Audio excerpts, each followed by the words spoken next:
Breaking news. See you in Idaho.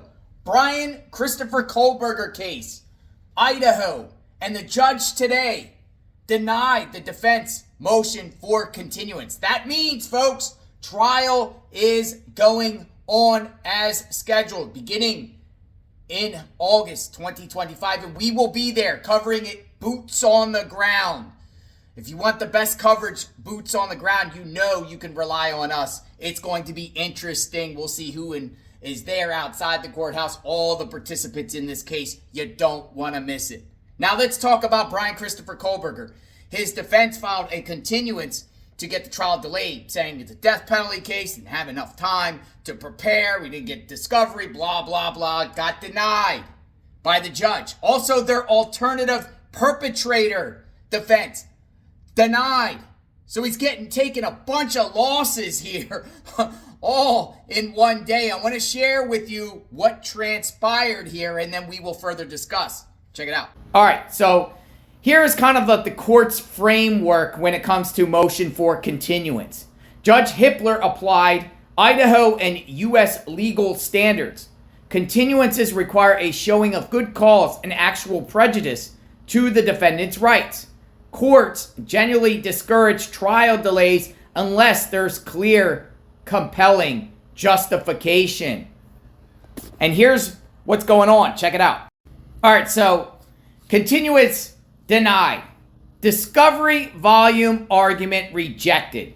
Kohberger's team said they hadn't fully reviewed all discovery, including tips submitted to law enforcement.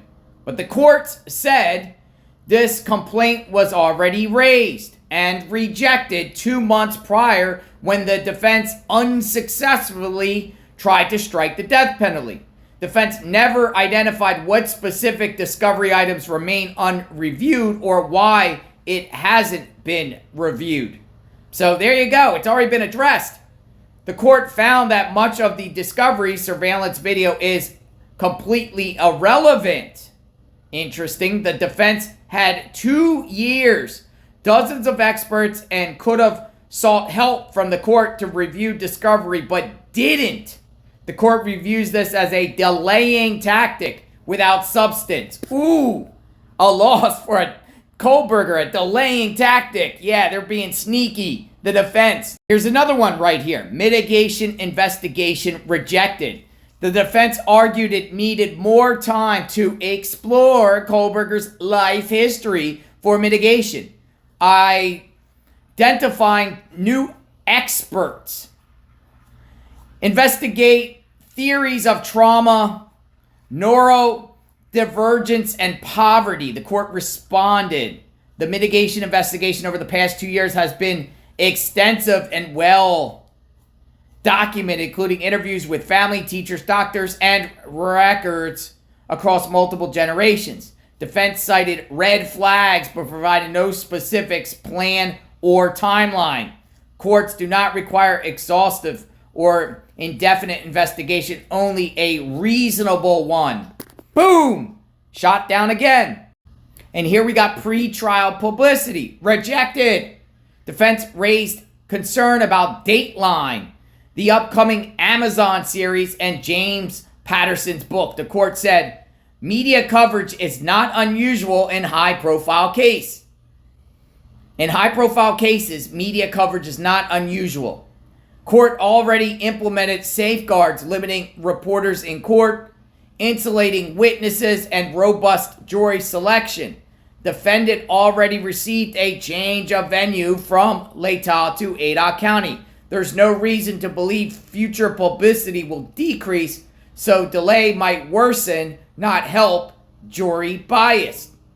The solution is not a delay, but careful jury selection. Boom! And right here you have leak investigation argument rejected.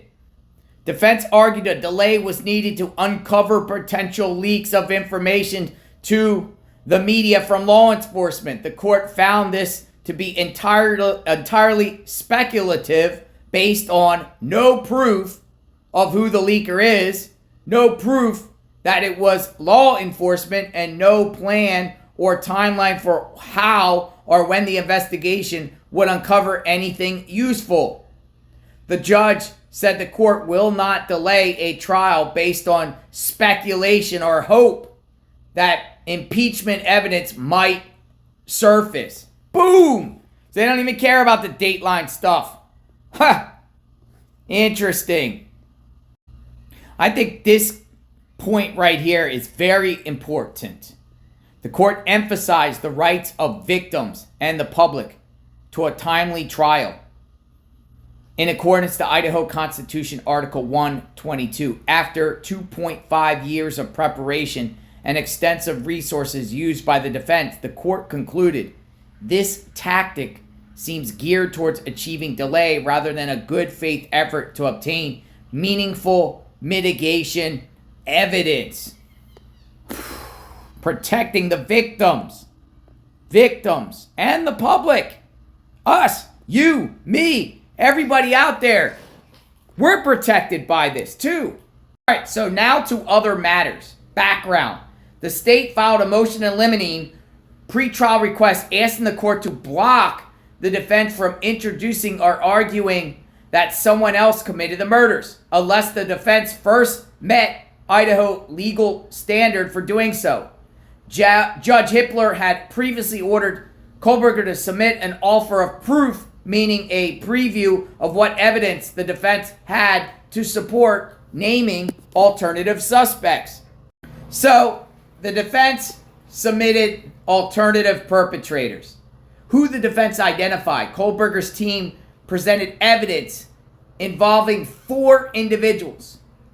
3 people who were socially connected to the victims, had attended parties with them, lived nearby, and were familiar with the house. Oh my goodness, could that be Hunter Johnson and Emily? Those friends that were at the house? Maybe. 1 man who followed one victim briefly outside a store 5 weeks before the murders, but didn't speak to her. What is going on there? Who in the heck is that? That's who the defense presented. The court's decision denied. Judge Hippler rejected all 4 as alternative suspects, finding the defense evidence irrelevant under Idaho Rules 401, no link to the murders. Excludable under Idaho Court Rules 403, would confuse the jury and waste time. Speculative, hearsay based, and unsupported by any real facts. So the defense is just throwing out names to seeing what sticks, but they got nothing to back up what they're saying. Nothing at all. And the judge denied the 4 alternative suspects.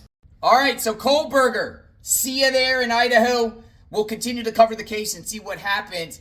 Interesting, there's going to be some sealed court hearings at the end of July into early August, and we will be there. We'll see what's up. I don't think we'll get in, but we'll be there, boots on the ground, to evaluate the situation. Again, folks, we will be live streaming the trial. Magnolia Investigates will be emceeing, and I'll be boots on the ground, and we'll put it all together in big screens. Can't wait to see all of you in Idaho.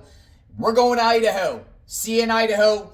And anything else breaks out on this case, you will most definitely hear it here on JLR Investigates. Can't wait. We'll talk soon. Stay tuned.